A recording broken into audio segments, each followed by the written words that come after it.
Welcome to the Narkman's Rabbitholes podcast, episode 3. Guys, I'm super excited about this one. So, this is going to be about canola oil.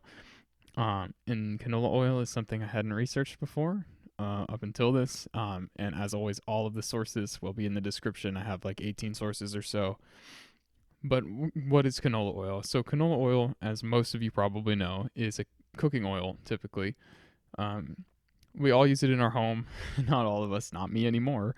Um, and the oil's it's a major topic for controversy because I found multiple sources saying that canola oil is great. I found multiple sources saying that it's really not great. And the thing is with it, I thought I would find everything saying that it's bad because my intuition tells me that it's bad. It's mass produced, it's processed, it's in everything. So, being an American, I sort of figured that it was probably not good for us. And from my other prior knowledge of things, but you really have to search to find anything bad about it. But the thing is that it's there if you look for it. I'll get into that, but I want to give a brief history of it. So canola oil basically is from the canola plant, and the canola plant is a selectively bred form of the rapeseed plant. And canola stands for Canada oil because it was breeders in Canada that basically bred the plant. And real canola started in about 1974 is when they like really said it was a new breed of plant. It's its own thing.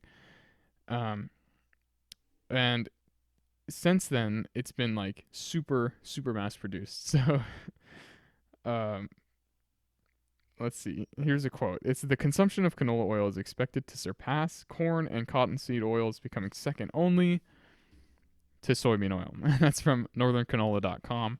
So, if you don't know, corn oil, that used to be used in pretty much everything, and canola has replaced that in a lot of things. Soybean oil is what most fast foods are fried in, primarily. They will have some canola in there as well. But canola oil is in literally every packaged food in the US. Like, that's not even a joke. If you look at every brand of chips, unless it's organic, even some that are marketed as being healthy, like Sun Chips, are typically, they're like, oh, whole wheat, whatever. If you look at the back, there's canola oil in them. And it's in bread. It's in like all packaged bread. Even just like regular whole wheat loaves of bread will have canola or soybean or some of these other oils. But typically, canola is going to be in there, whether it's by itself or as a mixture. And it's in a lot of the fried foods. Like, I'm not going to shout out any specific companies, but deep frying, a lot of times they'll use soybean oil with canola oil or sunflower, safflower, corn oil, like all of these vegetable oils. So the gist of this is that if you're an American, you're eating a substantial amount of canola oil every day, unless you're like specifically avoiding it. And is that going to be a problem? Because all of us are eating tons of it, right? Um, that question's a lot more difficult to answer than it might sound like on the surface. It's either yes or no. We'll get into what my take is on it, but there's very little studies that have been done on canola oil, and that's the problem. And the studies that are done on canola oil are done on cold pressed, like, I don't want to say organic, but it's cold pressed, it's non processed, minimally processed canola oil. And that type of canola only makes up about 5% of all canola oil, and none of us are eating that.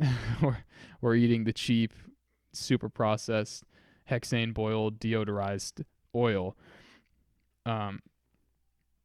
And I guess I'll just start with going through some of the claims that are positive for it, and then I'll get into some of my issues with these claims. And it's worth noting that I'm not out here to prove that canola oil is bad. That was not my intention when I started this. I wanted to genuinely know, is this something we should be concerned about? Is it not? I kind of am trying to prove that it's bad now after what I found, but I want you to know that I went in with an open mind into the research because I would love if this was healthy for us. We're all eating it. It'd be awesome if we're all eating a healthy thing. But we're Americans, we know that's not always the case here. But this first one that is touting some of the benefits of canola oil says, one of the best oils for heart health. Canola oil has less saturated fat than any other oil commonly used in the U.S. Cutting down on saturated fats helps cut your cholesterol levels, and that's from webmd.com. And I have two gripes with this one. So the first one is that it says any other oil commonly used in the US. So when it says commonly, it doesn't say what oils it's actually comparing to, but I assume corn oil, soybean oil, sunflower oil, safflower oil, cottonseed oil, all of these. And those we all kind of know are terrible. So when you compare canola oil to something that we know is bad, then even if it's better, that doesn't mean good. So where that is a problem is because it's committing the hasty generalization fallacy. It's basically stating that foods that are low in saturated fat help cut your cholesterol levels, and then it's assumed that you know that low levels of LDL cholesterol specifically lead to longevity, and it's generally considered healthy. And just because a food's low in saturated fat does not mean that it's healthy necessarily. So they're jumping there to a generalization that's not necessarily true. And to me, this argument doesn't really prove anything. Just because it's low in saturated fat content, yeah, it's better than lard probably if you're looking at saturated fat specifically, but that doesn't make it healthy. It certainly does not make it healthy. And the type of canola oil that we're talking about and that we're eating is called an RBD oil. And this refers to the way that it's processed, and it stands for refined, bleached, and deodorized. And I don't know about you, but some of those words make me feel gross. Bleached and deodorized doesn't sound like something that I should be consuming mass amounts of, like we all are. Doesn't necessarily mean that it's bad. Refined is kind of whatever. You can have a lot of refined foods that are healthy-ish, but we're already not off to a good start for this.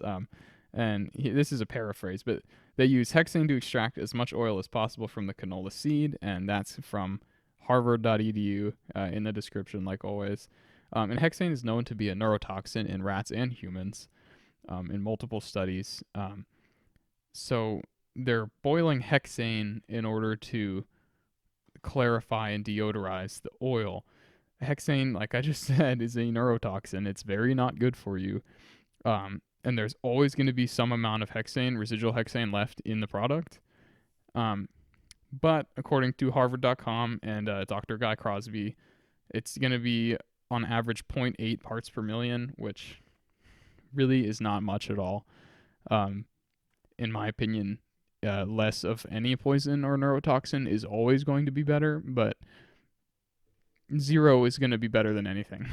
But 0.8 parts per million is not a lot. And according to Dr. Guy Crosby, this is a quote, he says, "There is no evidence to substantiate any risk or danger to consumer health when foods containing trace residual concentration of hexane are ingested." So he's on Harvard's website saying this, and I didn't look into like his credentials or anything, but if Harvard's like working with him, he's probably knowing what he's talking about. But like I said, and his argument also is that the hexane that you're getting from canola oil is about 2% of the total hexane that you're ingesting each day. And he compares it to inhaling gasoline fumes, which is where we predominantly get our hexane from. And hexane, you never want any of it. It's bad. So 2% of our total amount in a day is not a lot, but 2% less, just not having any hexane in your canola oil is always going to be better, in my opinion. No neurotoxins in my body is preferred, and I don't have control over gasoline fumes, unless I just move somewhere where they ride bikes everywhere, but that doesn't exist, especially not in America. So the 2%, that is in your control, whether you're going to eat canola oil or not. So I don't love his argument that it's only 2%, so it's okay. I think 0 is always better than 2. But hexane is probably the least significant thing that concerns me about canola oil. And our second one here is a bit of a doozy. So this is going to be about trans fat content in canola oil. And if you look at a bottle in the store of canola oil, it is always going to say that canola oil has 0 grams of trans fat. And every oil that goes through the deodorization process, this hexane boiling, is going to turn some of the omega-3 and omega-6 fatty acids into trans fatty isomers. And I have a quote here. It says, earlier studies showing that even quite low levels of trans isomers of omega-3 linolenic can have adverse effects of blood cholesterol fractions. Again, that one's from Harvard. So some of these omega-3s are being turned into trans fat omega-3 isomers, which are known even in small concentrations to have poor effects on your cholesterol levels. So it's not zero, first of all, and I'll get into that in a second. But anytime canola oil is heated over 200 degrees is when this process happens, when the omega-6s and 3s are being broken down into trans fats. So if you get cold pressed canola oil, which is not something that anyone eats, I doubt you can even find it unless you go to a Whole Foods. Even then, they might not have it. No one eats this. It's expensive. Just eat olive oil. We're all eating this processed stuff that goes through this hexane heating, boiling. But basically, typical canola oil trans fat content is going to be about 1.9% to 3.6% of the total fat content in the food. So it's not zero, certainly not 0 grams in any of these processed foods, processed canola oil, I mean. So why can they say it's zero? This is what I hate about it. It's that the FDA has this requirement that they only need to put trans fat content on the label if it exceeds 0.5 grams per serving. So what these companies do is just make the serving size small enough that there's less than 0.5 grams of trans fat per serving, and then they're legally allowed to say that there's zero. So that means they can have 0.49 grams of trans fat in a batch of canola oil per serving and say that it's zero. And 0.49 grams doesn't sound like very much. But when you're talking about trans fat, that's a lot because, where's my quote here? According to the World Health Organization, 2.2 grams is considered high trans fat in a day. So if you're having 5 servings of 0.49 gram trans fat canola oil, which is certainly possible, it's fully legal for them to tell you that it's zero, even when it has 0.49, is going to increase the risk of heart attack, stroke, and type 2 diabetes, and that comes from Mayo Clinic. So even if you had half of this trans fat, you had 1.1, it's still going to have adverse health effects. Trans fat is not a required thing in the body, not in minuscule amounts, not at all. You want 0 of it. That's the dietary recommendation, is to eat 0 grams of trans fat. So you can easily, with canola oil, go over that threshold, and especially if you're eating foods that are fried, because they hold these fried foods above that 200-degree threshold for at least 7 hours. So, well, not at least, but at most 7 hours is when the FDA requires that you change the oil. So you could get oil that's already been through this hexane processing, gets to these fast food companies, and then is held over that temperature again for 7 hours. And it's constantly destroying those good omega-6s, good omega-3s, and making them trans fatty isomers, which you don't need much at all for them to have bad effects on your cholesterol. And if your trans fat level is high enough, it's going to lead to heart attack, stroke, and insulin resistance. And they say that there's none in it.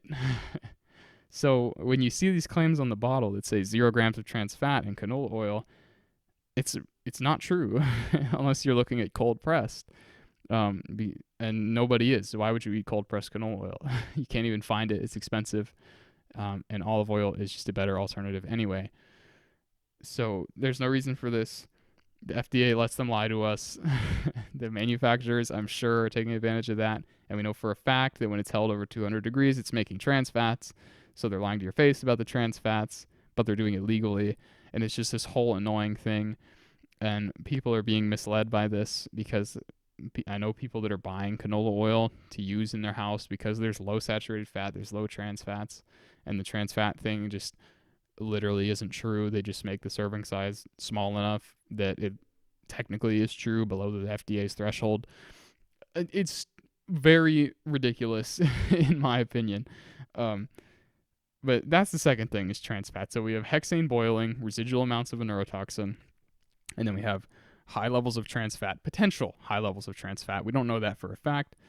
We know for a fact that when they go through the processing, there is high amounts of it, but we don't know how much is in there to start with. It's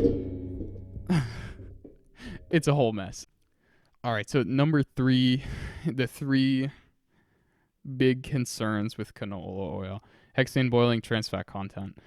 Here's the silver bullet for me that solidified my position here on canola oil, and I don't really see it being talked about. I didn't watch any YouTube videos on it, but I did not see this being talked about from online sources. Like I said, I have over 18 of them, and I was not being biased. I was just choosing the ones I saw. I saw Harvard. I went on Harvard, Mayo Clinic, WebMD.com, some, pretty reputable sources. And I didn't see much of this being talked about. And one of the biggest reasons why people are saying canola oil is so healthy is going to be their omega-6 to omega-3 ratio. And if any of you know about omega-6s, omega-3s, you'll know this is a very large reason why we attribute the Mediterranean diet to be so healthy, and why we believe that it's part of the reason. It's not the whole reason, but why we believe that their lifespan is so good and their health is so good over there on that diet is because of this omega-6, omega-3. And now,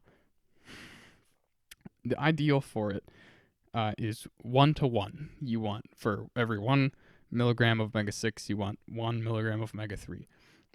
But really, anywhere from 4-to-1 to 1-to-1 is going to be really good. It's going to lead to longevity, great cardiovascular health, and just great health all around. It's wonderful for your body. And canola oil is touted as having a 2-to-1 omega-6 to omega-3. So that would be really good. For reference, soybean oil has a 60-to-1. And the average American in a day is eating about 20-to-1 with our average diet. So I think this is a huge reason why Americans are so unhealthy, in addition to lifestyle choices. But 20-to-1 omega-6 to omega-3 leads to chronic inflammation, heart disease, insulin resistance, autoimmune diseases, and cancers of every kind.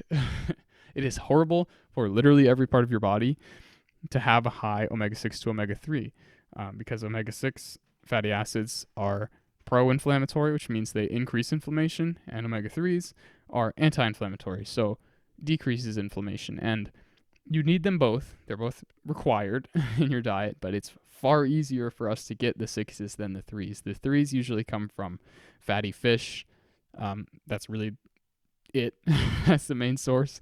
According to here, you can get a lot from canola oil, but you really need to look at the type of omega-3s. So not all omega-3s are created equal. And your body only uses 2 of the 3 types, the 3 main types. And by the way, that earlier quote was from the National Institute of Health, the one saying that high omega-6 ratio is terrible for you, basically, paraphrased. That's from them. My first gripe with, we'll talk about the types of omega-3s. I meant to mention this first. The problem with this is that the 2-to-1 ratio also comes from the non-processed or minimally processed canola oil, which is not the canola oil we're eating. We know that the omega-3s and omega-6s are being destroyed in the hexane processing. Minerals are being removed. Vitamins are being removed.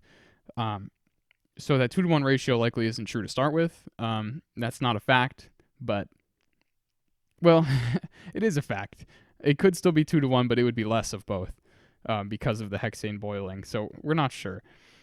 But even regardless, let's say we're using cold pressed, the healthiest possible form of canola oil, straight from the seed. The form that omega-3s, or the form of omega-3s that our bodies use, there's 2 forms. It's isosapentenoic acid and docosahexaenoic, though they're otherwise known as EPA and DHA. All normal people will call it by that. I'm going to call it by that. Your body, those 2 are what your body uses to be so healthy. It's what's so good for you. It's anti-inflammatory, leads to longevity, great cardiovascular health, low cancer risk. Incredible. And you want a lot of those in your diet. And the form of the form of omega-3s that is predominantly in canola oil is alpha-linolenic acid, otherwise known as ALA. And your body doesn't use ALA, so it can convert ALA into EPA and DHA, but it sucks at it, especially if you're a man. I have a quote here from Oregon State University, and this was from a meta-analysis that they did on ALA conversion rates into EPA and DHA. And it says, studies of ALA metabolism in healthy young men indicated that approximately 8% of dietary ALA was converted to EPA and 0 to 4% was converted into DHA.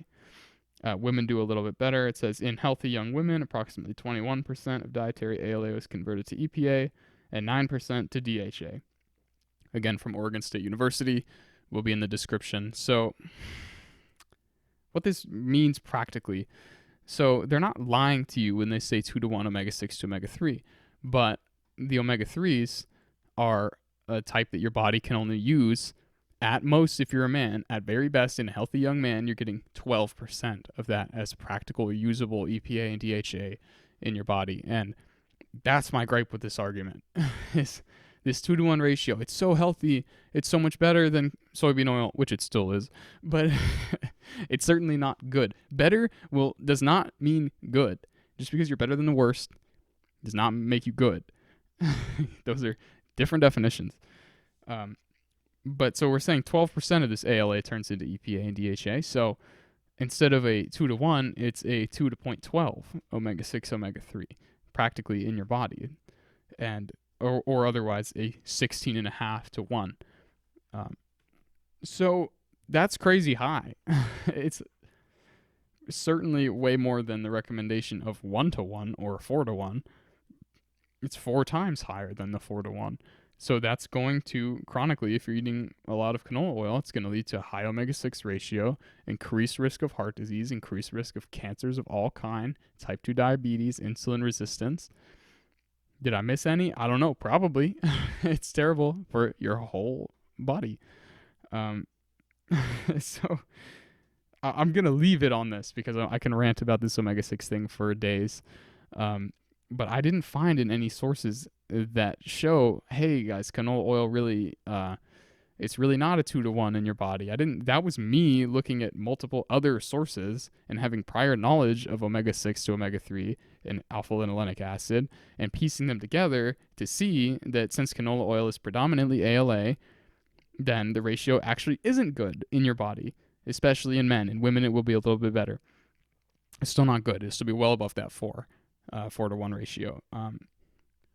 So you have to piece it together and find it and search for it and have prior knowledge of it for you to see that it's really not good at all.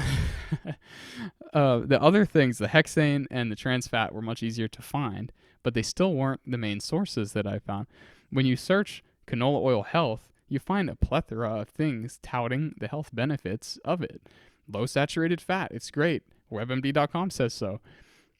There's tons of those sources. There's way more that say that it's healthy than that say that it's not unhealthy. And the Harvard source, largely Dr. Guy Crosby, says that it's pretty good for you. And it's, when you read into it deeper, and it's worth noting the Harvard source was from 2015, so it could have been that this other ALA nonsense wasn't really super figured out, or he just wasn't considering it, or maybe he's not actually a dietitian and doesn't know that. I don't know. All I'm saying is that it's not good for you. I'm going to leave you with this. Canola oil, I would not recommend eating it. It's in everything. It's in Doritos, bread, every chip ever. Roasted nuts even have it. Any fried food will have some parts of it. It's just like, it's everywhere, man. And you're getting residual amounts of hexane, which is a known neurotoxin.